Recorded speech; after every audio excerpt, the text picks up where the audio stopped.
बिस्मिल्लाहिर्रहमानिर्रहीम। अस्सलाम वालेकुम। मैं हूँ फार्मासिस्ट शुमाइला। इस दुआ के साथ कि अल्लाह ताला आप लोगों को सेहत दे, आप लोगों की ज़िंदगी में बरकत दे और आप लोगों को हर बीमारी से महफूज रखे। आज मैं बात करूँगी मेथिकोबाल के बारे में, लेकिन इससे पहले अगर आप मेरे चैनल पर नए हैं तो मेरे चैनल को ज़रूर सब्सक्राइब कर लीजिए। जी, मेथिकोबाल के बारे में हम बात करेंगे। मेथिकोबाल जिसे हम विटामिन B12 भी कहते हैं। मेथिकोबाल जो है वो टैबलेट फॉर्म में भी अवेलेबल होती है और इंजेक्शन में भी अवेलेबल होता है। मेथिकोबाल जो टैबलेट फॉर्म में पाई जाती है, टैबलेट में ये इसकी जो पोटेंसी है वो 500 माइक्रोग्राम है और इंजेक्शन में 500 माइक्रोग्राम पर ml में मौजूद होता है।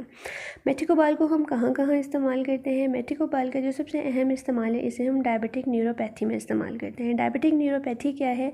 जिन लोगों को शुगर होती है, शुगर ज़्यादा होने की वजह से उनका क्या होता है कि उनके जो असाबी निज़ाम है वो ख़राब होना शुरू हो जाता है, यानी उनके जो असाबी रगें हैं वो डैमेज होना शुरू हो जाती हैं, जिसे हम न्यूरोपैथी कहते हैं। जिसकी वजह से जो शुगर के मरीज़ हैं उनके हाथ पाँव सुन्न होने लगते हैं, उन्हें भूलने की बीमारी हो जाती है।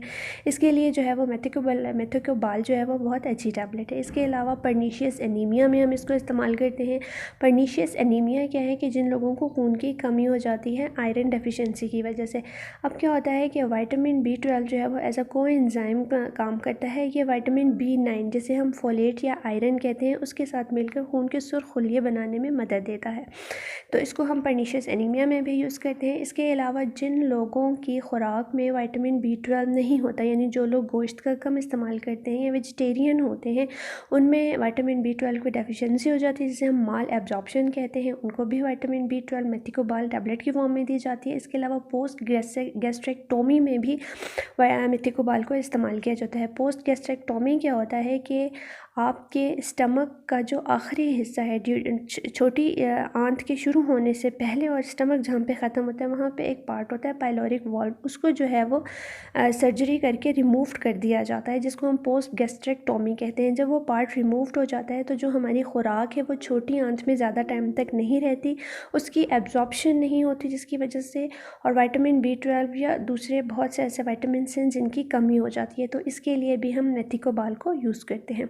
अब हम बात करते हैं इसकी डोज को कि मेथिकोबाल जो है वो हमें किस तरह से इस्तेमाल करनी चाहिए। मेथिकोबाल को अगर आप टैबलेट की फॉर्म में ले रहे हैं, 500 माइक्रोग्राम की टैबलेट है और इसको हम 8 आवर्ली यूज़ कर सकते हैं, यानी आप इसको दिन में 3 दफ़ा सुबह दोपहर शाम जो है वो खाने के साथ इस्तेमाल कर सकते हैं। अगर आप इसको इंजेक्शन फॉर्म में यूज़ कर रहे हैं तो आपने 625 माइक्रोग्राम का इंजेक्शन अल्टरनेट डेज पर यूज़ करना है, यानी एक दिन छोड़कर एक दिन आपने इस इंजेक्शन को यूज़ करना है। आप इसको IM भी यानी अपने मसल्स में भी लगा सकते हैं और डायरेक्ट वेन में भी लगा सकते हैं, लेकिन बेहतर यह है कि आप इसको अपने मसल में ही इस्तेमाल करें। अगर आप मेथिकोबाल को इंजेक्शन में यूज़ कर रहे हैं या टैबलेट में इतने साइड इफ़ेक्ट शो नहीं होते, लेकिन अगर आप इसको इंजेक्शन फॉर्म में यूज़ करते हैं तो इसके इंजेक्शन लगाने के बाद आपको सर में दर्द हो सकता है, आपको मतली और कै की कैफियत हो सकती है, आपको बेचैनी हो सकती है, नींद नहीं आएगी, इसके अलावा आपको पसीने भी आ सकते हैं, लेकिन ये इसके कॉमन साइड इफ़ेक्ट्स हैं। इसमें ज़्यादा परेशान होने की बात नहीं है।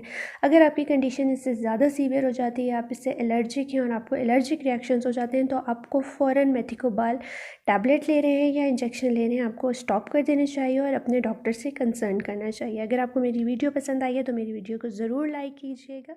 शुक्रिया।